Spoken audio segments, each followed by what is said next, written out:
Assalamualaikum students. Today we will discuss about the temperature of the gas. इसका expression हम derive करेंगे, Boyle's law और Charles law को discuss करेंगे।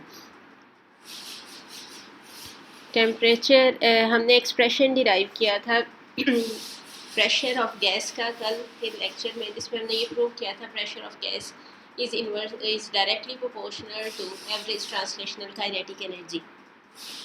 And from experimental data, we know that ideal gas lies PV is equal to nRT, where n is number of moles of gas in volume V is the volume of the gas, P is the pressure, and R is universal gas constant, and T is absolute temperature. R जो universal gas constant है, इसकी value है 8.314 joule पर मोल पर kelvin. ये आपने याद रखनी है, MCQs में भी हम यूज़ करेंगे, न्यूमेरिकल्स में यूज़ करेंगे, और ये MCQs में आ जाती है value. And number of moles किसके इक्वल होते हैं? टोटल नंबर ऑफ एटम्स और molecules divided by Avogadro's number N A. और तो इसका मतलब है इस एक्सप्रेशन को हम इस तरह से भी लिख सकते हैं, स्मॉल एन की जगह हम लिख सकते हैं एन ओवर एन ए। और इस एक्सप्रेशन में R over N A equal होता है के यानी Boltzmann constant, then P V will be equal to N k T, where k is Boltzmann constant and its value is 1.38 into 10⁻⁻23 joule per kelvin. तो इसका मतलब ये है कि ये जो अबव एक्सप्रेशन है P V is equal to N k T, इसको हम इस तरह से भी लिख सकते हैं, P is equal to N k T divided by we. ये वी मल्टीप्लाई हो रहा है तो इक्वेशन की दूसरी तरफ हम डिवाइड कर देंगे।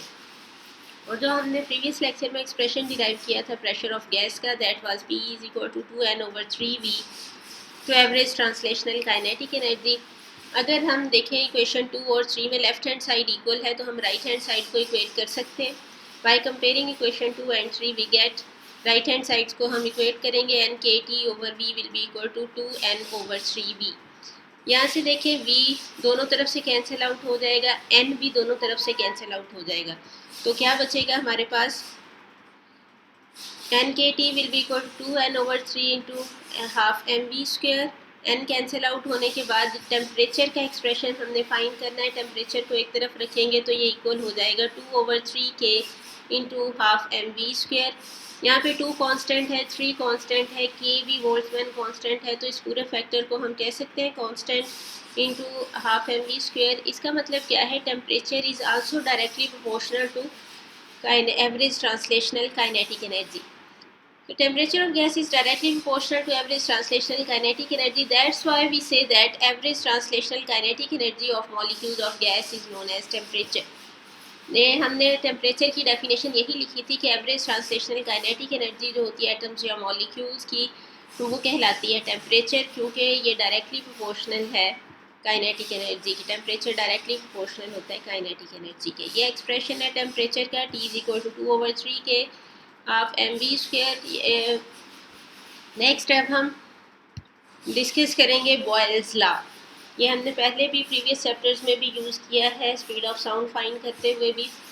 The pressure of gas is inversely proportional to volume at constant temperature. अगर हम टेम्परेचर कांस्टेंट रखें तो फिर प्रेशर और वॉल्यूम इन्वर्सली प्रोपोर्शनल होते हैं, that is known as Boyle's law.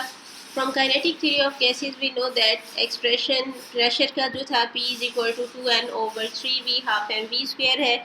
v जो डिवीजन में है, यहाँ पे इसको हम दूसरी तरफ मल्टीप्लाई कर दें तो पी वी हमारे पास आ जाएगा 2n/3 half m v square के। अगर टेम्परेचर कांस्टेंट है तो इसका मतलब क्या है कि काइनेटिक एनर्जी भी कांस्टेंट होगी, क्योंकि टेम्परेचर डायरेक्टली प्रोपोर्शनल है एवरेज ट्रांसलेशनल काइनेटिक एनर्जी के। अगर टेम्परेचर कांस्टेंट है तो काइनेटिक एनर्जी भी कांस्टेंट है। तो यहाँ पे 2/3 कांस्टेंट है, नंबर ऑफ मॉलिक्यूल्स भी कांस्टेंट है, तो हम कह सकते हैं पी वी पूरा क्या किसके इक्वल आ गया? कांस्टेंट के।